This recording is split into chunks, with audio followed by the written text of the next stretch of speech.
I live in a small town in northern Michigan.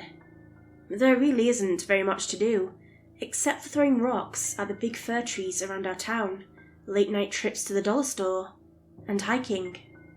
Now, I don't really like hiking, but every time I meet a new girl, which is seldom as my town has quite the small population, I take her hiking. Girls think it's so romantic and intimate. It's a lot easier to get them to put out that way. My senior year of high school, I was going out with this girl, Shirley. Surely Shirley is what my friends and I called her, because if you took her out, she'd surely put out on the first date. It was a crisp fall day, right before snowfall, so Shirley wore my deep maroon varsity jacket and twirled her big red curls while she giggled at my quips.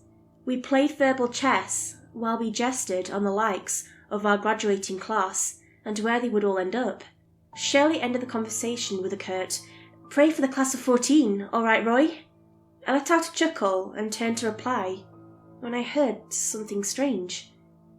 It was the sound of a man coughing while also barreling down the wooded path. Let me describe just where Shirley and I were at. It was a very well-used hiking trail on the edge of town that backed up to a few of the local farms. One of the families had actually donated the land to the county as an act of altruism. Despite this, it was very desolate and nothing could be seen, save for the immense thicket of blood-orange fall leaves, bright yellow hues, and bursting piles of discarded burgundy leaves, ready for crunching. The man before us approached rapidly, so I grabbed Shirley and pulled her into the trees. As I did, the man tripped and fell right where we'd been standing. He wore hunter's clothing, that camouflage that has pictures of trees printed onto it to be photorealistic. A portly thing, the man squealed and heaved as his pustule-covered face turned blue as the depths of Lake Michigan. He was choking. "We have to help him!" Shirley cried. "No, what if he could be contagious," I said, holding her tighter so she wouldn't slip away.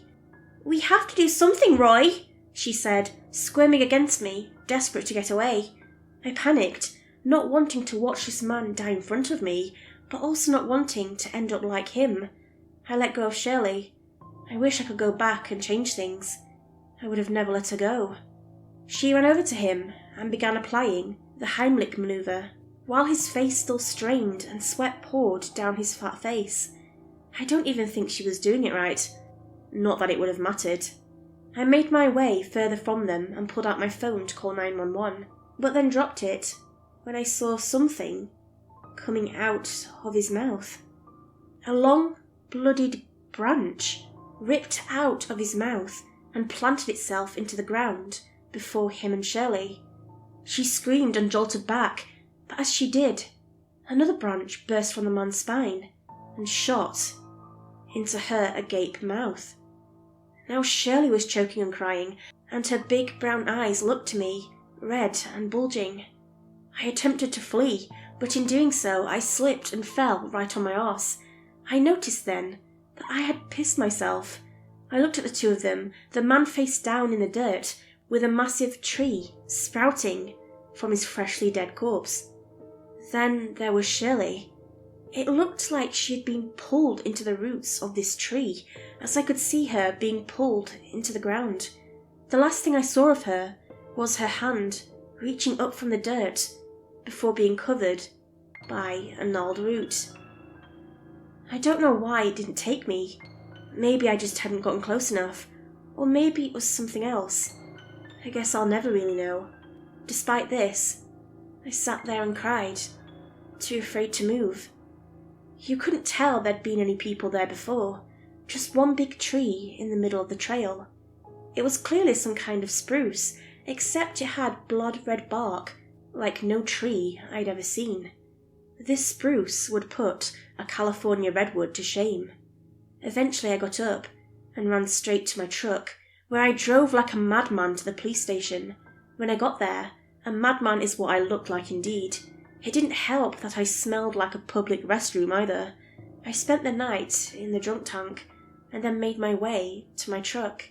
Across the road, was Flynn's lumber yard, and over there I saw Gabriel Jamieson hawking a batch of lumber in. There are two things important about this, friends.